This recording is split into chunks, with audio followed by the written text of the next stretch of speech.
Hey everybody, how you doing? Tommy Lynch here with Snapdown Wrestling. Happy New Year. Thank you everybody for tuning in. Not just tonight, but over the past weeks, our viewership has been way up. So thank you for that. Tonight, we have two guests with us. We have Louis Rockstar Felix, head coach of De La Salle Middle School and head coach of North Providence High School, Richard Torti. Been at North Providence for 27 years. He's got a lot to say, a lot of coaching experience. Really glad to have these guests on here tonight. So Louis Felix is in my lounge drinking lemonade and hanging out. It's actually a virtual lounge.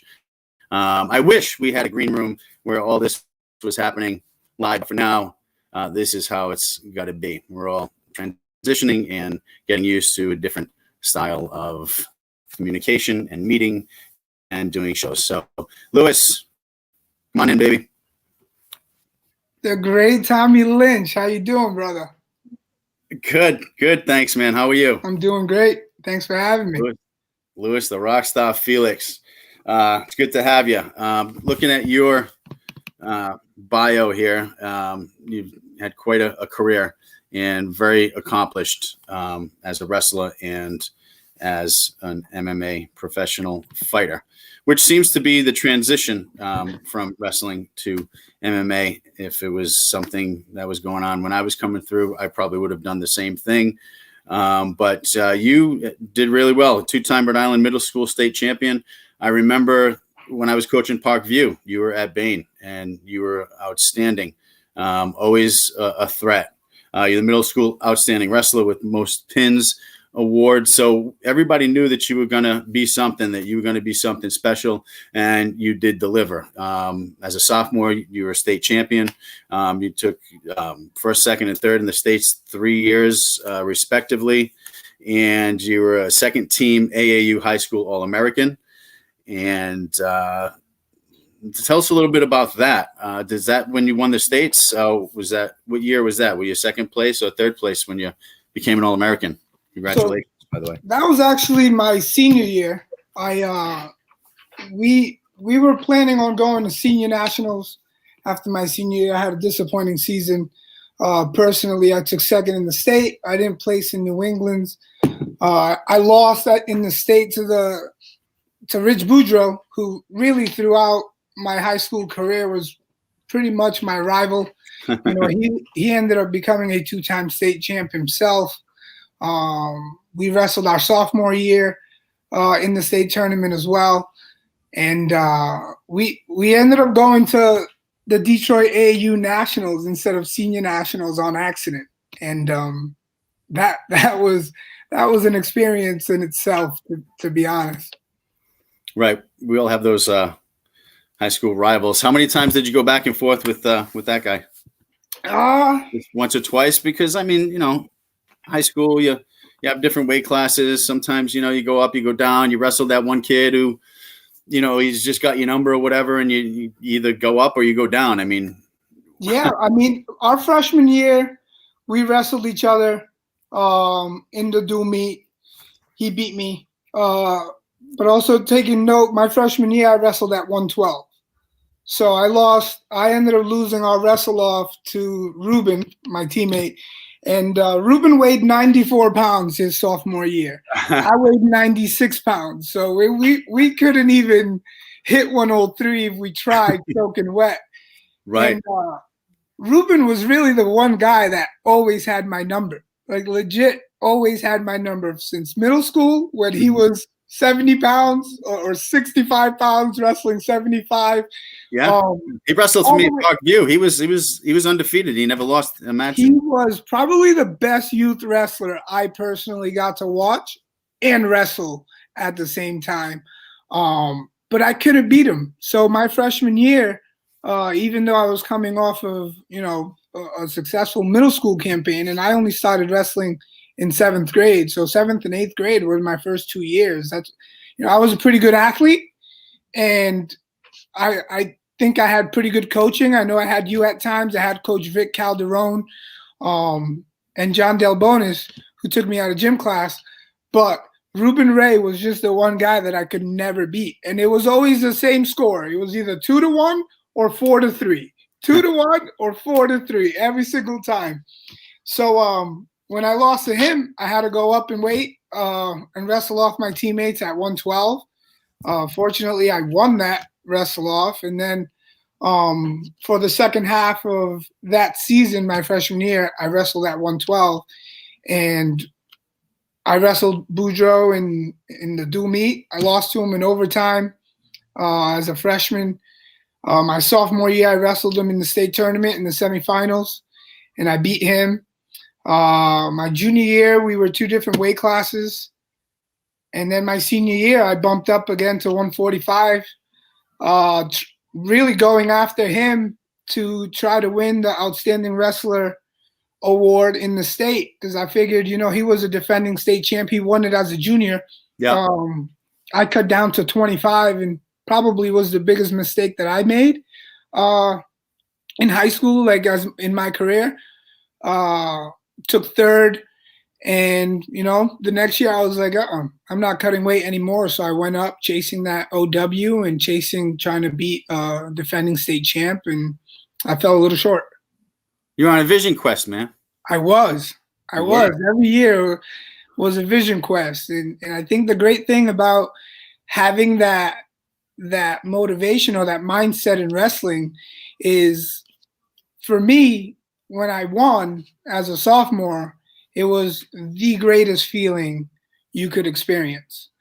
When I lost as a junior and a senior, well, more like my senior year, I went into that same mindset. It was actually motivating for me to continue wrestling, because I didn't plan on wrestling after high school. And that loss, is really what motivated me to go to nationals. And then seeing myself place at that national tournament was really what made me want to go and wrestle in college. Right. So you placed, would you place at that national tournament? So I took second, and so you're a national finalist. Yeah, it was a who's who, and like every match. So little short story on that tournament. I lost every first period in that tournament. Every single kid I wrestled, every kid from Ohio, every kid from New Jersey, every kid I wrestled, it was a 64-man bracket, took me down 2 or 3 times, cut me, let me go. And then second period, they all chose bottom, and I was a leg rider. We were big at Cranston East for riding legs, and I was a dog on top, and I got all my tilts. I got all my points from top. Third period, I chose top, and I won every match leading up, up until the finals. And then in the finals, I ran into a 4-time South Dakota state champ who just there was no chance. I put him in a spladle. He did a front flip out of the spladle. I had no idea what happened. I looked over to my corner. I was like, this is where we made it, boys. Right. Wow.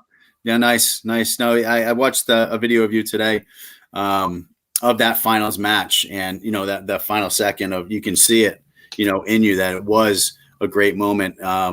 Matt Cleason even commented on it.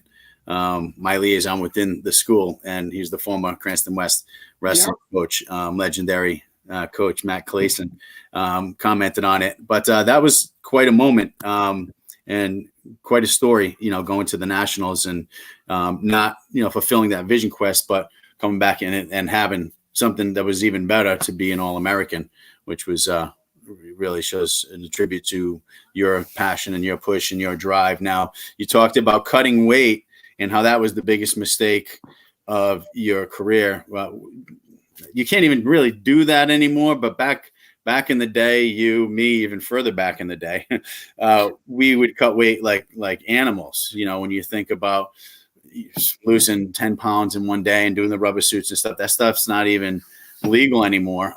You look at, some masters at it, and I mention them all the time, Danny Smith, who could cut weight like unbelievable. And, here's a kid who was, by his senior year, he was, 6 feet tall. He was wrestling at 125, had arms down to his knees. No surprise why, again, he's the legend, undefeated, 4-time state, 4-time New England champ. Yeah. But not healthy, not a healthy thing to do. Now we have the hydration test, we have the skin fold test, and there's only a certain amount of weight we're even allowed to lose to qualify for, that lower weight class. So they really stretch it out, which brings me to my point of, really do it early, do the skin fold test early, but do it smart. Don't try to suck a bunch of weight. Do it through nutrition. Now I know that you're big with the nutrition from after high school and all that. You went on to wrestle in college, but you were also the assistant coach and somewhat of a nutritionist there at Johnston Wales with Brian Allen and Lonnie Morris as well. But before we get into that, where did you wrestle in college? I don't see that. So I went to school in New Jersey. It was a junior college. My goal after that national tournament was to get into Rutgers and go wrestle down at Rutgers. And I had a few letters from a couple big Division I schools. Obviously, after winning states as a sophomore, obviously that was a little bit attractive. But I didn't really think about it till, like I said, I lost in that state final my senior year, and then that motivation drove me to go to nationals. And then I was like, wait, I want to wrestle in college. I want to continue to wrestle. And so I went there because I didn't even take my SATs, right? So here's an athlete who's an all-state athlete as a sophomore, and I saw my guidance counselor twice a year, maybe beginning and end, and I was never broken down like, hey, this is what you have to do. Here's the steps to how you can possibly apply for these colleges and what you have to do and the tests you have to take. And I think that's a big mistake that happens in public schools and our school system today, is preparing our kids for that next transition. And for me, once I tried getting into Rutgers, they asked me what my SAT scores was, and I was like, oh, what's the SATs? I had no idea what it even was. Wow. So I had to go to junior college. I found a school down in Jersey that was literally down the street from Rutgers. I went there. First day of practice, 40 kids. First day of signups, 40 kids. 2 weeks in, 4 kids on the team. Wow.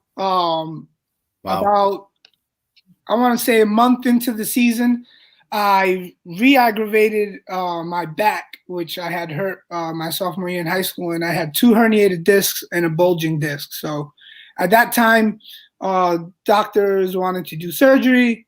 I really didn't want to. I got a second opinion, and I kind of stayed away from surgery. But my wrestling career at that point was pretty much finished. I didn't know if I would be able to wrestle again.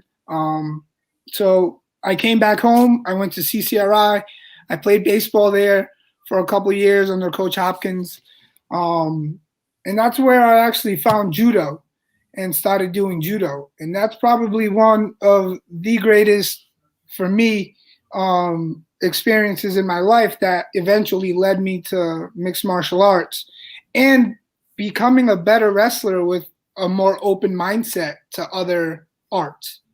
When I met Sensei Serge, he took me in with open arms, and man, once I started doing judo, I feel like my wrestling went to another level. So after taking 3 years off from wrestling, I transferred out to Rhode Island College and wrestled there my first year. And then, I ran into a couple issues with the coach there at Rhode Island College, and I didn't really get to finish out my career, unfortunately. But that's when I found mixed martial arts. Right. Awesome. Well, we would definitely want to hear about that. Great story. Good stuff. We're going to take a short break. We're going to come back. We're going to talk to Louis Rockstar Felix a little bit more about his future and what he did and the steps that he took to become successful. Good stuff, buddy. We'll be right back. This is Tommy Lynch with Snapdown Wrestling, powered and produced by SFBNRI.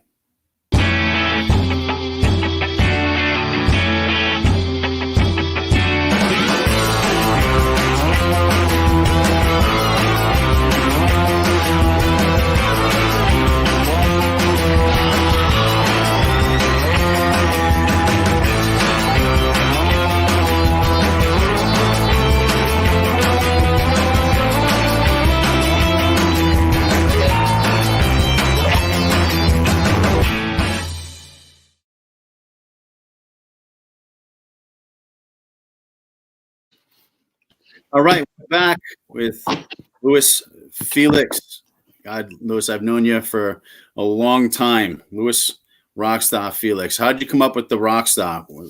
What happened there? Let's just, before we even get into the MMA, because that's where we're heading right now with you. And it was great. You did really well there. You were an AFO MMA regional lightweight champion, and you were an Access TV CES MMA lightweight world champion. That is really, really good stuff. Anytime you see world champion, you did something right. But again, Rockstar, where'd that come from?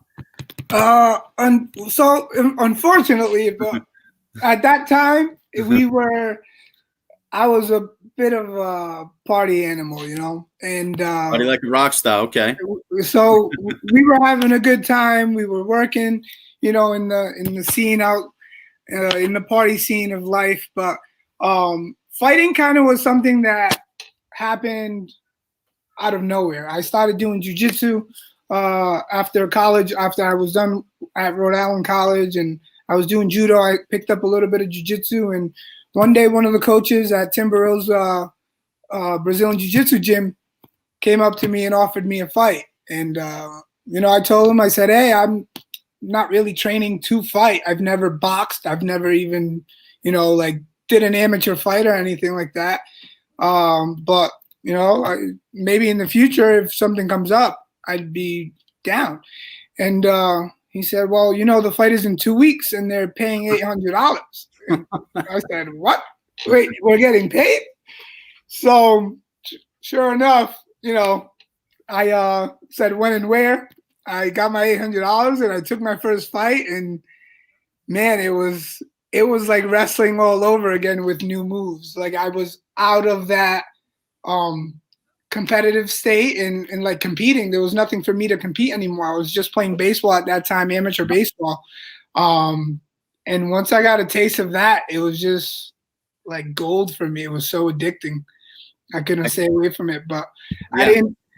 I wasn't taking it serious. It wasn't something that I was like, oh, here's a profession or something that I want to, take to the next level. It was just like, oh, we just got offered money to go fight. Awesome. And then for the first 3 years, it was party. And then when a fight was offered, here's $1,000, here's $1,500 against one of the top. At the time, I was being put against all the top 10 guys in the region. Yeah. And I was taking the fights. The unfortunate part was I would win one, lose one, win two, lose two. So it wasn't until like I got seriously hurt and ended up in the hospital with some kidney failure and cutting weight the wrong way, last minute fight, catching food poisoning right before the fight, and all those things kind of coming together created a perfect storm for me to end up in the hospital with kidney failure, and kind of taking a deeper look into myself and saying, hey, is this really what I want to do? How serious do I want to take it? And where do we go from here? Yeah, for sure. So you're painting a pretty good picture. I can kind of see what was going on there at the time. You're taking fights, you're cramming, you're sucking weight, you're just taking whatever fight. Your training didn't sound too serious. And then you end up in the hospital. So is this where you started getting serious about training, putting all that other stuff aside and saying, hey, socializing is great and cocktail parties are great, but we're going to save that for the golf course when I'm a successful businessman, but let's get down to brass tacks and let's do what we came here to do. Right. That hospital trip and that moment was a real reality check, like for me. And going back to nutrition, there was no nutrition for me at that time. I wasn't cutting much weight when I was fighting because I was pretty much fighting at weight. But the nutrition part is where my career really took off. And I have Patsy Sperduto to thank for that. Patsy was someone that I met through Ruben, and they were all about protein and nutrition and what was going on. And like I wasn't really too hip on protein drinks, taking care of your body, amino acids, recovery. For me, it was just train, drink water, do what you got to do, come back and train. Whatever my mom was making at the time, I was eating. Luckily, she was cooking good things, but I didn't have a mindset for nutrition. I didn't have the knowledge. And that's when I really started digging deeper into learning why you need protein, why you need fruits and vegetables, how your body recovers, what amino acids actually do for your body.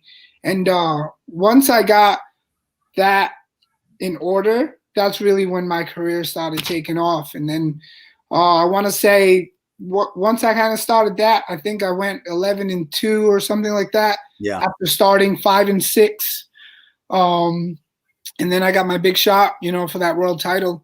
But Wow. the nutrition and Patsy and getting refocused and trying to train was really what changed it up for me at the time. Great. Yeah, that's important. Nutrition training is everything. Glad that you turned it around. You paid off, lightweight world champion.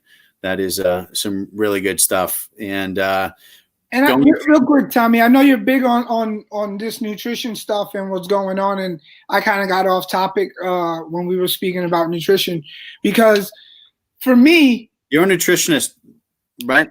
I'm not a nutritionist, but I'll tell you what, I've done as much research as any nutritionist out here. So right. It's like once I figured out like the greatness of eating properly when you're training and how much energy you actually have when you're juicing fruits and vegetables, because the amount of fruits and vegetables you're supposed to eat in a day, we can't really consume that. Like we wouldn't sit there and eat all these vegetables, the amount of vegetables we're actually supposed to have. Right. So when you juice it and you blend it or into a liquid form, you're putting all those nutrients into your body that your body at this point doesn't have to break down. Right. It's literally just taking it in and taking all of those nutrients and putting it to work. Usually when you eat food or you eat good food, your body still has to process it, break it down. You lose some of those nutrients, but you're still eating good food, so you take a lot of that good stuff in.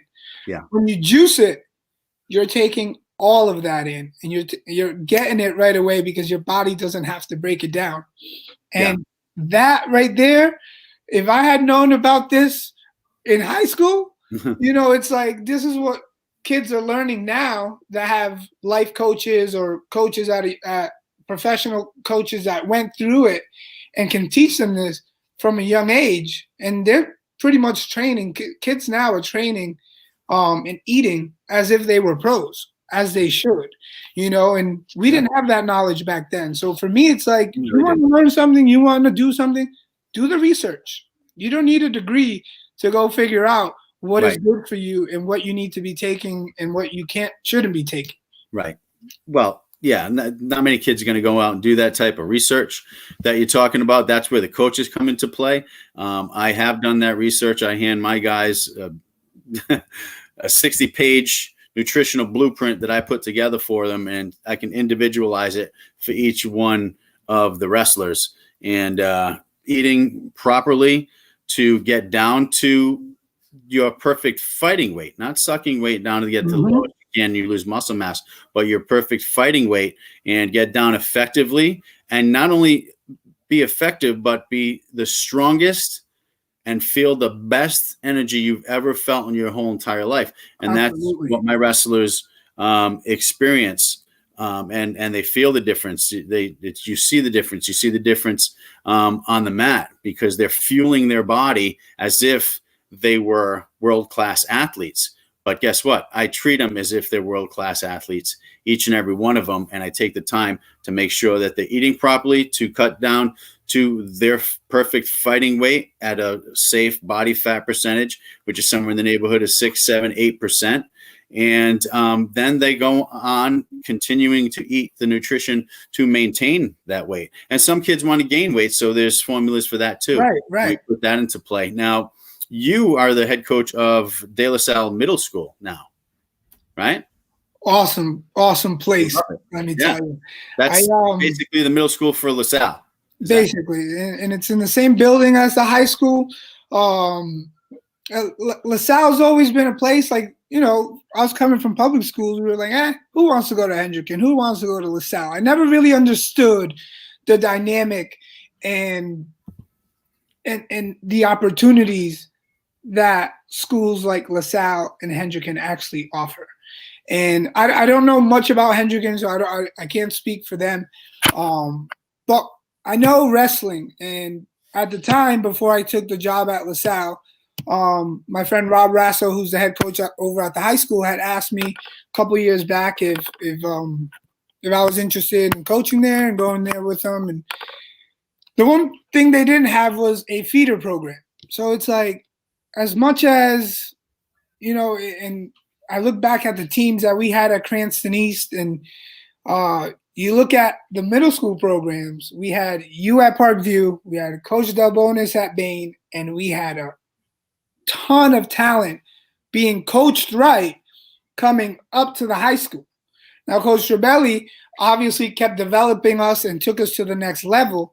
But if you get a great coach and you give them all first-year wrestlers in 9th and 10th grade, you're only going to get those kids really good by their senior year, and you're always going to be a middle-of-the-pack team.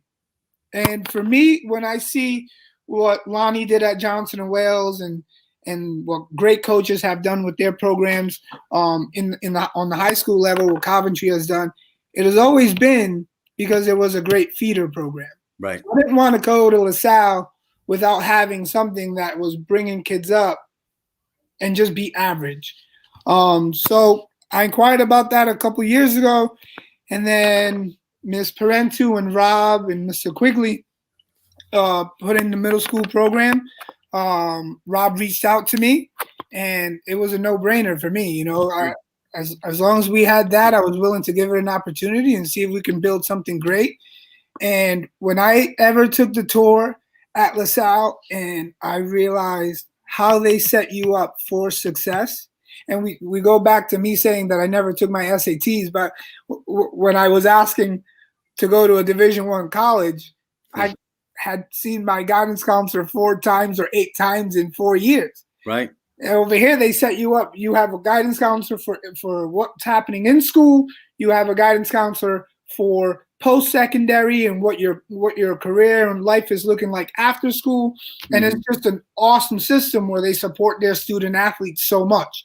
Yeah. So for me, I don't even have to sell anyone on, hey, come wrestle for me. I'm a great coach, or this is a great wrestling program. Right. If you want to go to LaSalle, it's because you want to better yourself and you want to have post-high school success, because the way they set you up, it was mind-boggling to me, and I couldn't believe it. Yeah. So once I took that tour, I was like, I'm all in. This is where I want to be, and create opportunities for kids that come from places like I came, to be able to hopefully have the opportunity to go there and then succeed after high school. For sure. Well, with advocates that they have in the system and coaches like yourself and other coaches that really set these guys up for success and really nurture the program and have the passion to build something. We're cut from the same cloth. It's very inspiring. And I mean, across the board, not just LaSalle, not to take anything away from LaSalle, but I think the school systems now are better than when we were coming through. I mean, now there's a lot more hand-holding, a lot more guidance to the right direction, a lot more planning for the future.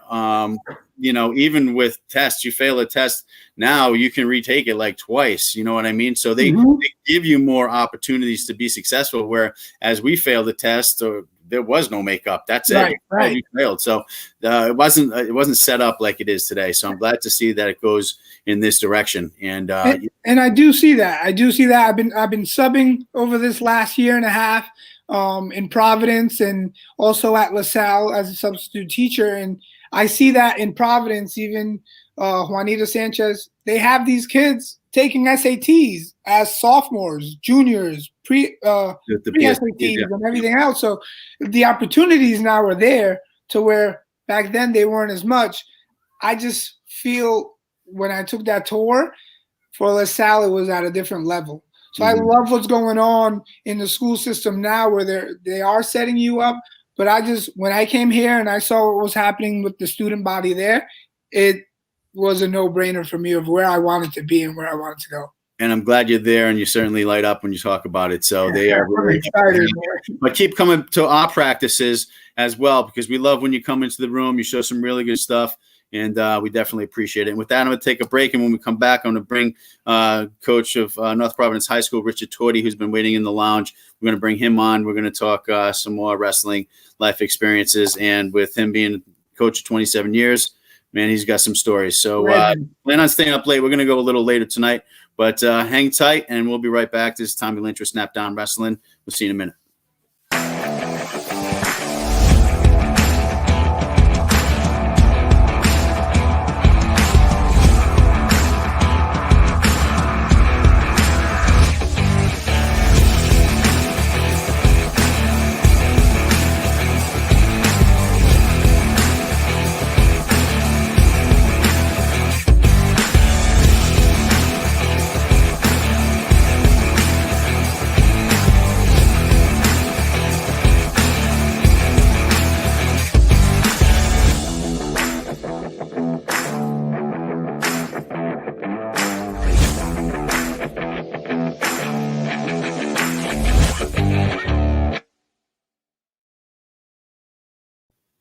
All right, we're back with Snap Down Wrestling.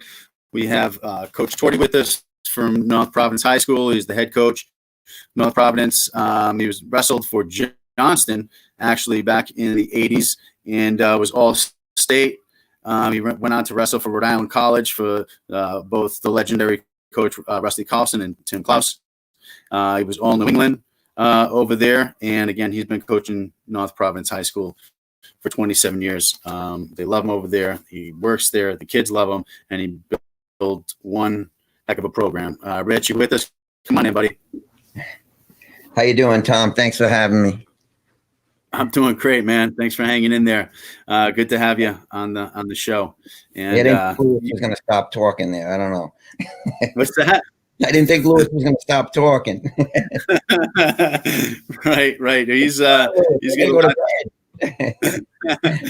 a lot to say. He's a good guy. I love Lewis. Oh yeah, he's great. And again, we love having him in the room now. Being over in North Providence High School for 27 years, I mean, you've built quite a program. You have 9 team division championships, 4 team sectional championships. You have 83 different individual wrestling placers in the state tournament, 7 state champions. Man, that's quite a list. And you've been there for a while. What did the program look like when you first stepped on board way back in, I believe it was, 92? 92, 93 season, which in some ways it feels like a long time ago. In other ways it feels like it was just yesterday. But my first year I was assistant in 92, 93. And I took the position as assistant coach. The head coach was Dom DiVincenzo, a guy I wrestled with in college also. A lot of the kids had graduated. Bobby Delpreet and Reggie Roberts gave up the program. So we took it over. It was they were in the lower division, and most of the kids had graduated. I didn't have a lot of guys returning with much experience. So we kind of took it at the ground level, which wasn't a bad spot for us to start. But I always figured I'd end up at Johnston High School. And then North Providence came up, and I said, let me grab North Providence. And now I don't even think Johnston anymore. I'm like, I'm North Providence all the way. That's so long. So. Right. I mean, I feel the same. I'm coaching at a rival school now from where I'm an alumni at. I graduated Cranston East. So now I'm head coach at Cranston West. And initially you want to go coach your alma mater. I mean, it's just the natural feeling. It's the natural progression, the natural thing to do. It's what you want to do. And then you go into another program, even though if it's a rival program where, you got the Cranston East, Cranston West, I mean, it's always been a rival. It's the football rival. It's everything. You just settle in, you start building something, and then that's it. That's your new home. Yeah. It happened pretty quick. I fell in love with the program right away. The pit was the big thing where we wrestled. The pit. We had our own wrestling room in there, and we just fell in love with the pit right away. So I mean, the program, it's been good to me. I've been there so long. The kids that I've had go through the program are so special to me, it's like, you know how this sport is. You develop relationships with kids that they just last forever. I wrestled that wrestled for me in 93, 94, 96, 97. I'm still talking to them all the time. So, right. You develop those relationships, then you get to see them progress into outstanding young men. And it's nice to see them as men and come back to you and talk to you about what a difference you've made in their life. You know, it tears you up, brings a tear to your eyes. It's all heartfelt stuff. And it's what makes it hard to leave, you know. So I can see why you've been there 27 years. How do you leave? Because it's, you know, this year right now with no wrestling, it just feels so strange right now. You know, people have always said, well, didn't you ever try skiing? I said, I loved skiing. I just couldn't do it because it was wrestling season. I did it a couple of times in between. I loved it, but it was always during wrestling season. So that wrestling season has been there all the time. And it's one of those things that, like you said, when wrestling gets in your blood, yeah, you just can't get rid of it. And it's, you know, it's not even about the sport. It's more teaching life's lessons through the sport. Right. That's a lot of my coaching is, you know, making the correlation between what's going on in your life or what's going to go on in your life later. Things are always going to be hard for you. You know, when things get tough, guys, you can't quit. You've got to dig deep. You've got to dig down deeper, and you've got to work harder. I mean, that's what life is all about. And no sport teaches it better than the sport of wrestling, in my opinion. Well said, and I 100% agree. Now, do you always wrestle in the pit? Because now that I'm thinking about it, I mean, last season was my second year as head coach. Like you, I came in 1 year as an assistant coach. But I remember we wrestled in the pit. Do you wrestle in the big gym at all, or is it always just the pit? The only time we wrestle in the big gym is when we have the tournament. Right. We have a tournament once a year. Yeah. Which obviously this year we're not going to get to do, but every other time, we've always wrestled in the pit. I mean, 27 years, I've never had a dual meet anywhere but the pit. Nice. It's a great place to wrestle. I mean, it really, you know, we had a pit at Cranston East before they built their gym. You remember the old gym where you had that pit, you had that double level, you had the balcony level, and you had the students up there really, really giving it to you from the top. Yeah, that was a tough place to wrestle. And North Providence is a bit of a tough place to wrestle too because of that feel, you know, of that room. It's just, you can feel the history. You can smell the history of that room. It's really a great place to wrestle. Now, you don't think there'll be any shot to have a North Providence tournament this year? Well, from what I'm seeing, it doesn't sound like we're going to have many tournaments. I'm hoping and praying that we have a season to get some type of season, especially for my seniors. It's just heartbreaking. How many seniors do you have? I want to say 6 or 7. There's about 7 seniors. You know, I got Chris Matarisi, who was in the state finals last year. And this kid's worked so hard. I mean, he wrestled. His only loss last year was to Fine from Hendricken. Yeah, I remember. So this was his year. It's like we're hoping for him to get that state championship. You know, and I hate to see him lose that opportunity. I got Devin Vecchio is another really good wrestler. He placed in the state tournament last year. He's coming back as a senior. I got Robert Andrade, a couple other guys that this was their year to break into the varsity lineup too. That, you know, you just hate to see them lose that year. But it, like you said about the tournaments, I don't see them opening up tournaments for us at this point. I'm thinking it's going to be an abbreviated dual meet season and hopefully a state tournament. Right. If we could get that would be spectacular.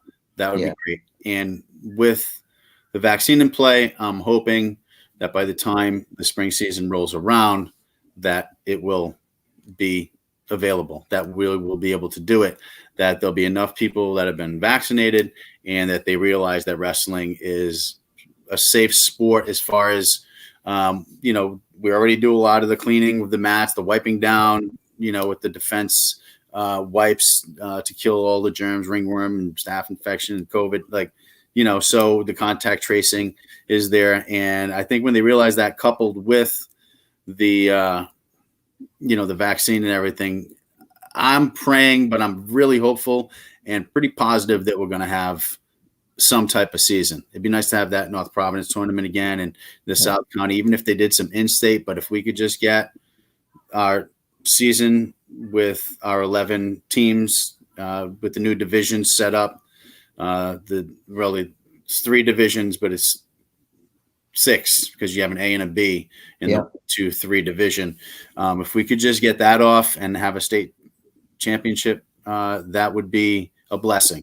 That would be a blessing. I got some seniors too that really deserve the shot to stand on that podium as a champion and have the potential to. And that's in Chris Gomez and Tyler Stevenson. And I have other seniors, but those 2 are the ones that wrestle year round. Those 2 are the ones that have not even made the finals yet, and they deserve that. And this would be the year that they could possibly do it. So yeah, it's so tough. People I got friends that don't wrestle, not many of them, but I have a couple that have never wrestled. And they just don't, like, everybody's losing seasons, but, and I'm like, you don't understand this guy that's second in the state, and he's been working for this his whole life, and he doesn't get that shot to win that state championship. It's just a little different than you losing your baseball season. And I've played baseball my whole life, and I still play baseball. And I'm not saying that it's, it's worse. It's just a different loss. It really is a different loss. It is. I agree. I feel that. I can't imagine, losing any one of your years, freshman, sophomore, junior, senior, especially senior, but any one of the years is a blow.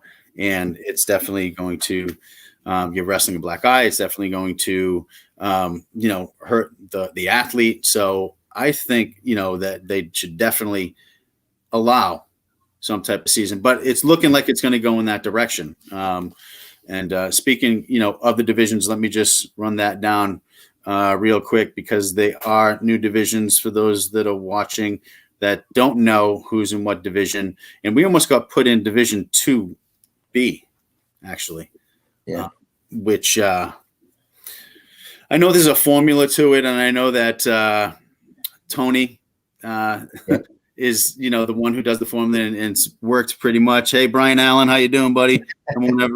Number one wrestler ever to come out of North Providence. Who is it? Rich. He's still mad because I got a win over him in high school. Nice. That's an accomplishment right there. Oh, and I tell him all the time. Thanks for hanging in there and tuning in with us, Brian. And I have to add that I couldn't touch him when we got to college. He was at another level. Yeah, he did definitely explode. I mean, he was outstanding in high school. He was a 2 or 3-time state champion. But then once he got to college, it was even more like sick. So divisions: Division 1A, Bishop Hendricken, Coventry, Charahoe, North Kingston, North Providence, Mount Hope. Division 1B, Cumberland, Hope, Woonsocket, Pontiac, Cranston West, and LaSalle. Division 2A, South Kingston, Tollgate, Burrville, Lincoln, Smithfield, Central. Division 2B, East Providence, West Warwick, Cranston East, Barrington, Classical, and Pilgrim. And Classical, you got to give them some props. They're coming along, and they're putting together with not only this coming season, if not, then the next few seasons they're going to have a pretty good team. Yeah, they had some tough kids in the state tournament last year. Yeah, they really did.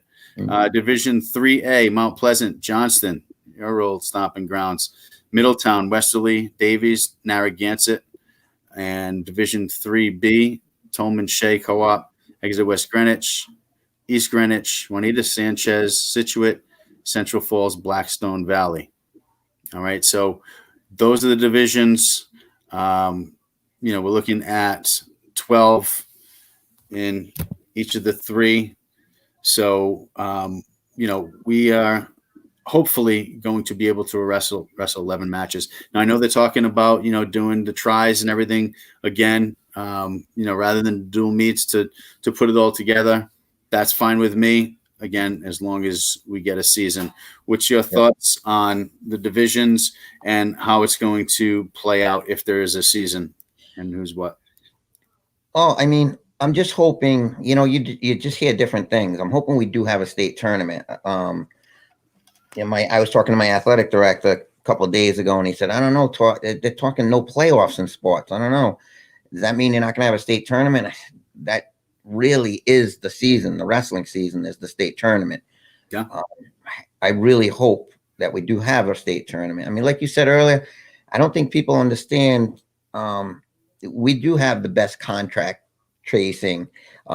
We do already clean the mats so much during the course of the match. I mean, we're already dealing with infectious disease, with ringworm and staph infection all the time. So I think we're prepared for it. I mean, the other thing is, you got to remember my 113 pounder wrestles your team. He's wrestling your 113 pounder, and that's it. That's the only guy he comes in contact with. Right. He's not coming in contact with other guys on my team unless he's working out with one guy. He's not coming in contact with anyone else on your team. That's not the same thing that happens in basketball and other sports. Basketball, you're rubbing up against 10 or 12 guys during the course of the game. And yet, you have the governor on there saying, oh, you can't do wrestling. That's too high contact. Well, I wish we could have educated her a little more on the sport so she could have, I'm not saying she made the wrong decision. It's just when they just throw it out there, yes, wrestling is high contact, but you also have to look at the other aspects of it. I mean, one guy wrestling one guy. Right. Yeah.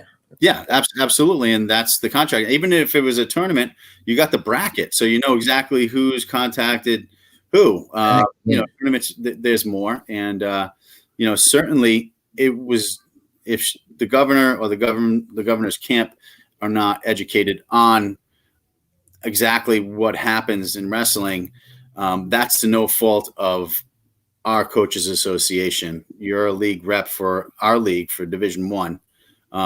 And our executive board, with Tom Galligan, Ed German, and Bobby DiMuccio, they all of us really, but they put it together, a package of exactly how we can keep the sport safe, the different types of protocols we would have in place for safety, even down to not having the spectators, putting that scenario into play.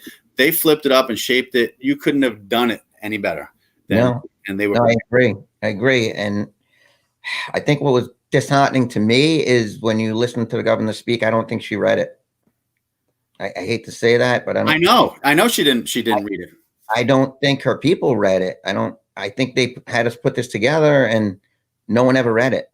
Because I wish they would have addressed it and said, hey, these are plans that they plan to do. These are things that they plan to put in place to make it safer. However, we feel it's unsafe because of this. No, it's just wrestling. That's too high contact.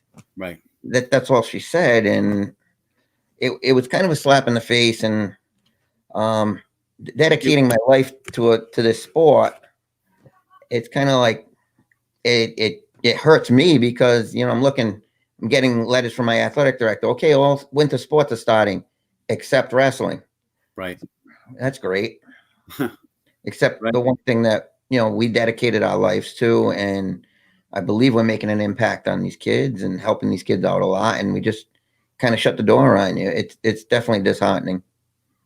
It is. And I hope that moving forward, they do read it. They do give us an opportunity in the Rhode Island Interscholastic League, our representative there, who is actually the only one who can go in there and present that opportunity and really listen to it, because everyone has the same thought initially when you're thinking of wrestling until you explain it to them. Then they're like, oh, well, you know what? Yeah, that's true.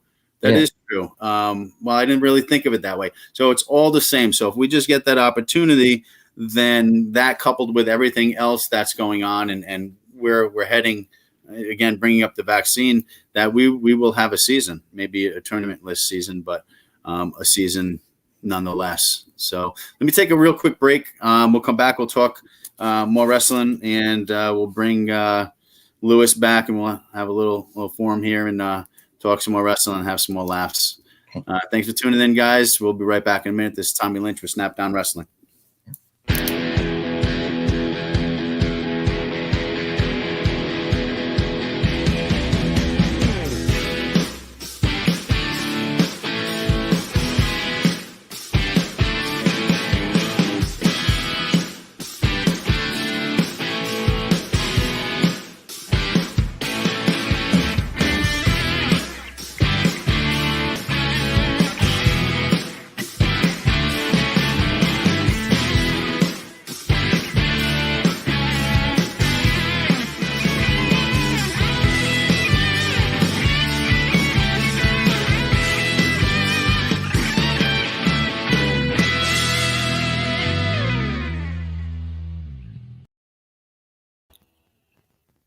All right, welcome back to Snapdown Wrestling. We've been chatting with Felix and Rich Torti. Bring them back out of the lounge, and let's continue to talk wrestling. We're talking about the governor's camp and what we're going to do, and with the other sports going on. Basketball, for one, started today. They started practicing today. And like you said, 14, 15 people on the court, heavy contact for an hour, nothing against basketball. But now you have subs coming in. You're actually handling a ball that everybody's handled.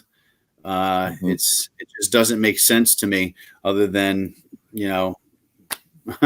unless, somebody over there in the government has people that play basketball and said, well, hey, we want that season, because, whether you're a wrestling mom or dad, or a soccer mom, or, basketball mom, dad, whatever, they still have that passion. They want to see their kids wrestle. And that may be where they draw the line. Okay, you want to have a season? Great. You want to do all the contact tracing? Wonderful. You want to wipe down the mats like you already do and wipe the fence, kill all the germs when you go on, when you come off? Great. Let's do that, but no spectators. And we're prepared for that as well. I know our team are going to live stream all the matches. Well, first of all, we have cameras in the gym, and hopefully we're going to be able to do the live stream production that we do with SFBNRI, with Ron Robert, does a phenomenal job, where we have not only the team score, we have the individual score, but we also have the commentating going on as well during the match. So, okay, your parents can't be there, but now they can watch it at least. But not only that, but you're going to have commentation going on with different guest coaches that come in to commentate with Ron, and also with some of their stats, which reminds me, the coaches, at some point, I'm going to be emailing you to send me your lineup and who's who, how many state championships they won, what they're doing, who they wrestled, so that we have something to talk about as we're live streaming. All right. And again, welcome back, guys. I could talk all night and go on. Great idea, Tommy. It's like Rhode Island's own little version of Flow. Right. Thanks. I think it's a great idea, Tom, especially with COVID. I mean, I know you started it last year, so I think you were ahead of the game. So I think with COVID this year, I mean, if we have a season, I'm definitely going to look into that and try and do that. That way, those parents do have an opportunity to see their kids wrestle still. Right. I think, maybe we do have to have it with no spectators, and I'm fine if that's the way these kids can have a season. Then let's do it. I want to keep everybody safe. Obviously, I have I have my 87-year-old mom living with me, so obviously I'm very concerned about bringing something home to her. Sure. So I mean, I want to keep things safe, but I also think we need to explore different avenues and do as much as we can to try and get a season in for these kids. Right. Absolutely. And being that you're with the school department, you're going to be, I don't know when, but you're on the list up there to get the vaccine. You're going to take that, yes or no? I'm going to take it. Yeah. Yeah. Yeah. I mean, I've already heard a couple of horror stories about people that have had COVID. I got a friend of mine, the Johnston policeman. He ended up with it, and he's in good shape. Guy runs all the time. He's in great shape. He's younger than me, and it just hit him really bad. So it's a serious disease. It is, and it's something that a serious virus. It's very serious. We have to take it serious. So, but I'm definitely going to take the vaccine. Yeah, Felix. No shot. No shot. No shot. I mean, listen, I already had it at one point earlier in the year. It hit me pretty hard as well. So it's very real. I lost my grandmother to it. It's not a joke. But at the end of the day, if you look at the numbers in the United States of how many deaths we've had, it's almost identical to what was happening in 2019. So it's like, yeah, it's a touchy subject, obviously, and I know that, so I don't want to, speak too much on it. But I lost someone to it, and I still think that we need to be able to get back to it. our kids, and I know what they say. It's the kids that give it to the grandparents, and that's where this is happening. But the future of our kids and the mental health that is happening to them right now is bad, man. And It is. and I just feel like people need to get to work. People are losing their livelihoods. People that Yeah. have worked so hard to build businesses and, put a home out there for their families and whatnot are losing everything. I have a lot of friends in the restaurant business, and they've taken a major hit. The entertainment business, major hit. And it's like, what do we do now? And So let me ask you, Louis, how come you don't want to take the vaccine? Is it the side effects you think, or? No, I haven't taken any flu shot in the last 18 So you years. just don't believe in it. You just No, we need to be out there. We need to touch things. We need to get sick. We need to build immunity. Right. I think that's very important as well. People die from the flu still. Yeah. Right. But you haven't heard one single case of anyone dying from the flu or meningitis or anything else. Right. Everything is COVID, COVID, COVID. And as real as it is, and as I felt it, what it felt like, and I tested positive, to me, it could have also been the flu. I felt the flu, and feel like I've had it worse. Body aches, headaches, and I didn't have any respiratory problems. I've had a friend that looks like, he's a burger away from exploding, who had it and didn't even have a symptom. So it's like, here I am in shape, and I struggled for 3 days. Yeah. But at least now that you've had it, you built up the antibodies, and you're most likely not going to get it again. I mean, out of the millions of people that have gotten it, only a hand people have re-got it. So you're probably good there. And then with that being said, you're not going to be able to transmit it as well. But we do have to get the athletes back out there on the field, and in our case, being wrestling coaches, back out there on the mat. What's your plan, Coach Torti? 27 years. Your numbers always are decent. How are you looking this year? I've got a pretty good team coming back. Only graduated a couple guys, so this was a season that we were looking forward to.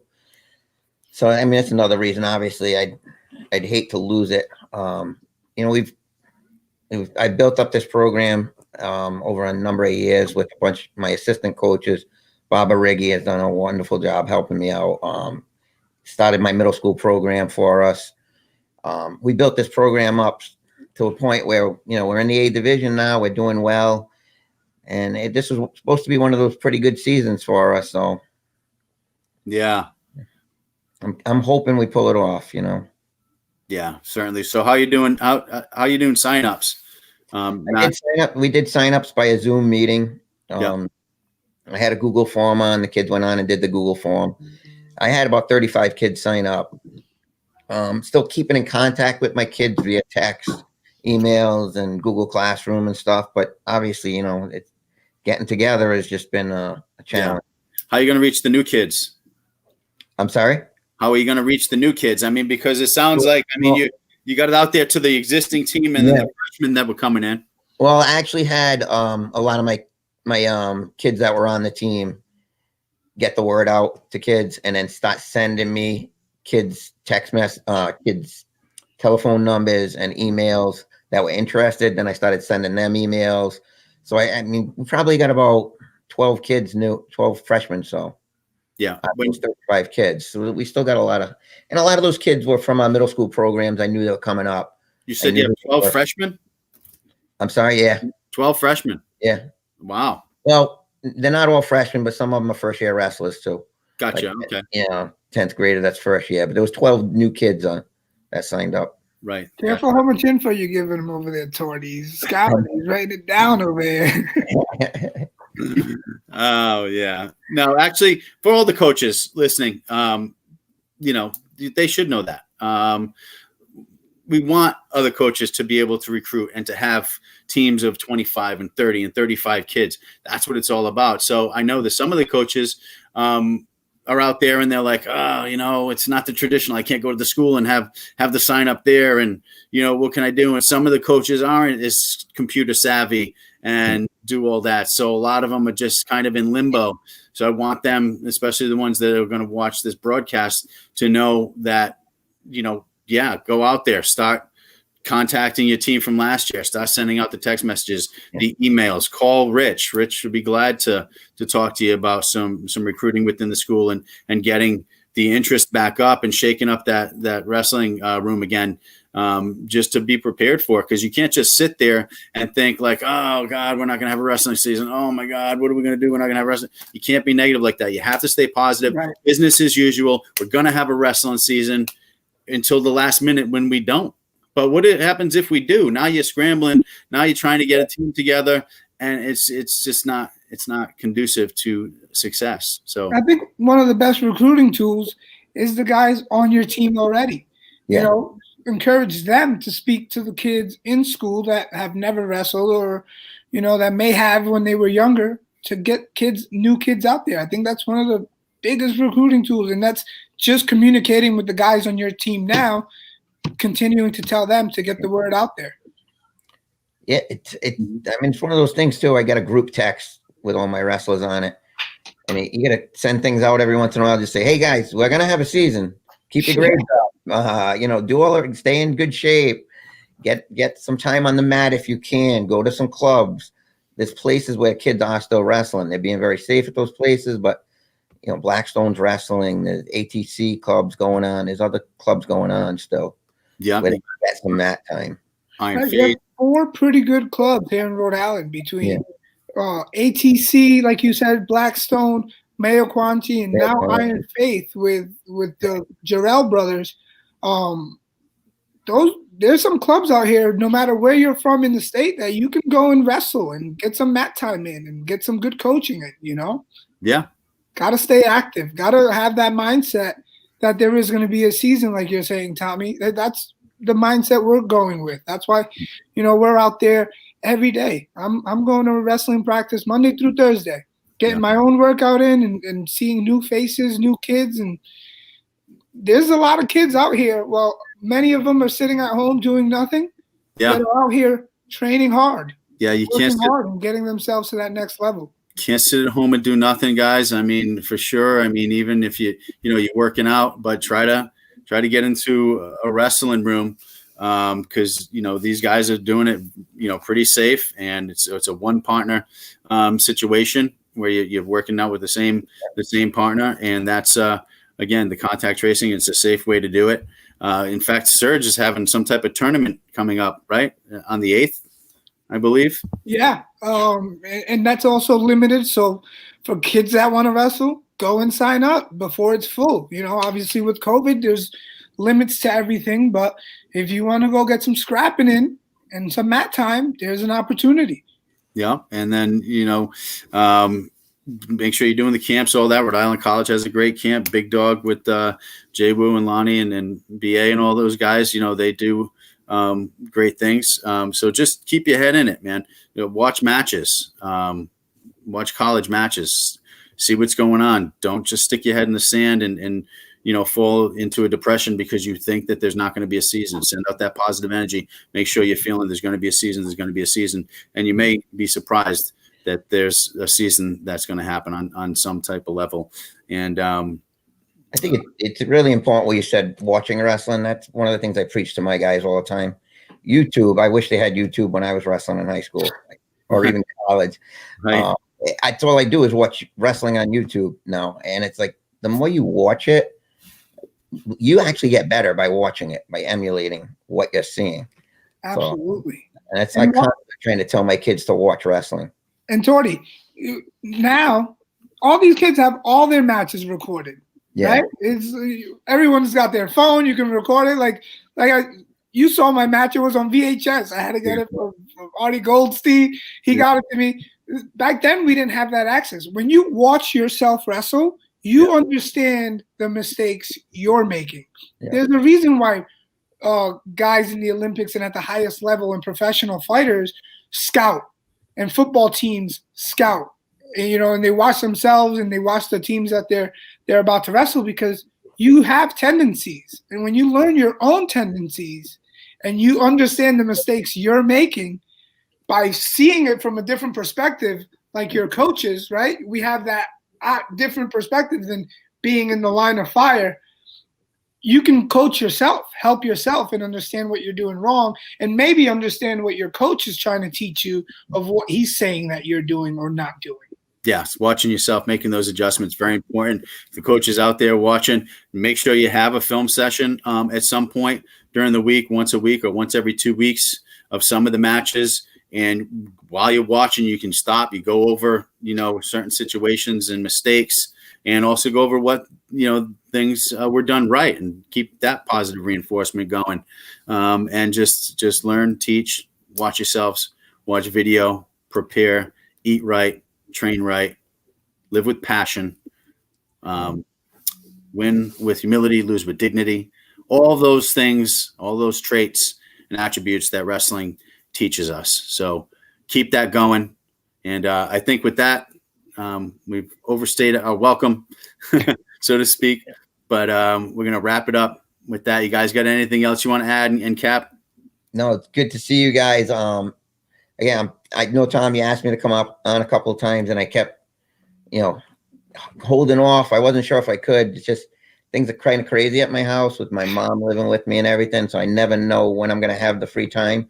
But I'm glad I was able to do this, and thanks for having me. And Louis, good seeing you again, buddy.